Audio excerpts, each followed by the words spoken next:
इकडे रोहित शर्माच्या भारतीय संघाचं 2020 विश्वचषकाच्या सुपर 8चं तिकीट सलग 3 विजयांनी आधीच कन्फर्म झालेलं आहे।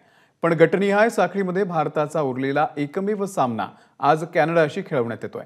भारतासाठी हा सामना अगदीच औपचारिक असला तरी देखील पहिल्या 3 सामन्यांमधला उणीवा दूर करण्यासाठी या सामन्याचा रोहित शर्मा आणि त्यांच्या शिलेदारांना फायदा होऊ शकेल।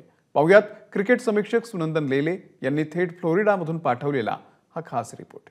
फ्लोरिडाच्या हवेनी एकीकडे यजमान अमेरिकन संघाची चांदी केली, त्यांचा सुपर 8 मधला मार्ग सुकर करून दिला, तर दुसरीकडे पाकिस्तान संघाचं स्पर्धेतलं आव्हान संपुष्टात आणलं। याच पार्श्वभूमीवरती आता शनिवारी सगळ्यांना प्रतीक्षा असेल की भारत विरुद्ध कॅनडा सामना होणार का। एक लक्षात घ्या, भारताचे साखळी फेरीतले 4 सामने होते, त्याच्यापैकी 3 सामने जे आहेत ते न्यूयॉर्कमध्ये झाले। एकच सामना फक्त फ्लोरिडामध्ये आहे आणि त्याची स्थानिक क्रिकेट प्रेमींना प्रचंड मोठी प्रतीक्षा आहे। सगळेजण आकाशाकडे बघून एकच प्रार्थना करतायत की जसं आयर्लंड विरुद्ध अमेरिका सामना पावसाने धुतला गेला, तशी गोष्ट भारत विरुद्ध कॅनडा सामन्यात होऊ नये। त्याचं कारण भारतीय संघाला सुद्धा एका अर्थाने या सामन्याचं थोडंसं वेगळं महत्त्व आहे। सुपर 8 मध्ये जाण्याच्या दृष्टीने मी म्हणत नाहीये, हे महत्त्व अशा करता आहे की ज्या काही अडचणी आहेत, थोडीशी वैगुण्य आहेत, ती कदाचित इस्त्री जशी फिरवतात कपड्यांवरनं आणि घडी काढतात तशी चुणी पडलेली घडी काढलेली गोष्ट नीट करण्याची गोष्ट भारतीय संघाला करायची आहे। सलामीला अजूनही रोहित शर्मा आणि विराट कोहलीनी म्हणावी तशी सलामी करून दिलेली नाहीये, त्या दोघांनाही अजून फलंदाजीची लय सापडलेली नाहीये।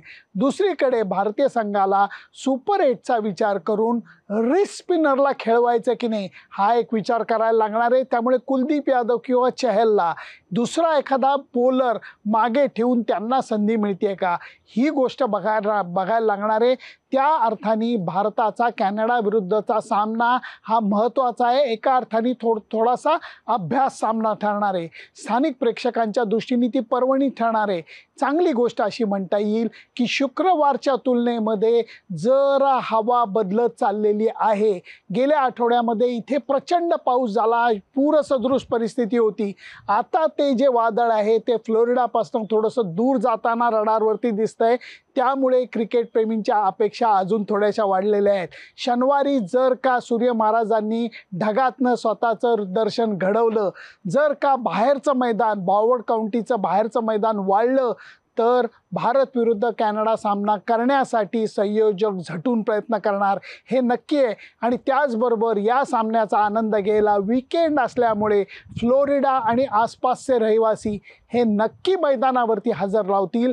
त्यामुळे या सामन्याची प्रतीक्षा खेळाडू, संयोजक आणि प्रेक्षक तिघांनाही आहे। सुनंदन लेले, एबीपी माझा, फ्लोरिडा।